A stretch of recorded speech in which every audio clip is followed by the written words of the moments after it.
Mahakal one के 84 महादेव के अंतर्गत आज कथा आती है पिशाच मुक्तेश्वर महादेव की। प्राचीन काल में कलयुग में सोमा नाम का एक शूद्र हुआ करता था। धनवान होने के साथ ही सोमा नास्तिक भी था।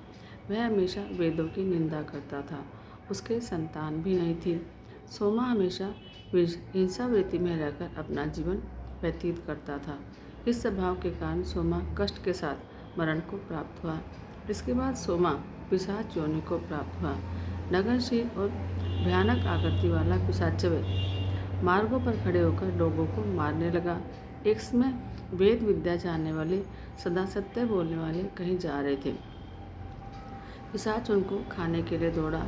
तभी ब्राह्मण को देखकर पिशाच रुक गया और संज्ञाहीन हो गया। पिशाच को कुछ समझ नहीं आ रहा था कि उसके साथ हो क्या रहा है। ब्राह्मण ने पिशाच से पूछा, तुम मुझसे घबरा क्यों रहे हो? पिशाच ने कहा कि तुम ब्रह्म राक्षस हो, इसलिए मुझे तुमसे भय लग रहा है। यह सब सुनकर ब्राह्मण हंसने लगा और पिशाच को पिशाच योनि से मुक्त होने का मार्ग बताया। उन्होंने कहा कि द्रव्य हरण करने और देवता के द्रव्य को चुराने वाला पिशाच योनि को प्राप्त होता है। ब्राह्मण के कटु वचनों को सुनकर पिशाच ने मुक्ति का मार्ग पूछा।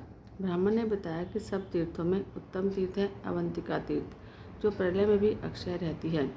वहाँ पिशाचव्य का नाश करने वाले महादेव हैं। डुंडेश्वर के दक्षिण में देवताओं से पूछित पिशाचत्व का नाश करने वाले महादेव हैं। ब्राह्मण के वचनों को सुनकर वह जल्दी ही वहाँ से महाकाल वन की ओर चल दिया। वहाँ शिप्रा के जल से स्नान कर उसने पिशाच मुक्तेश्वर के दर्शन किए।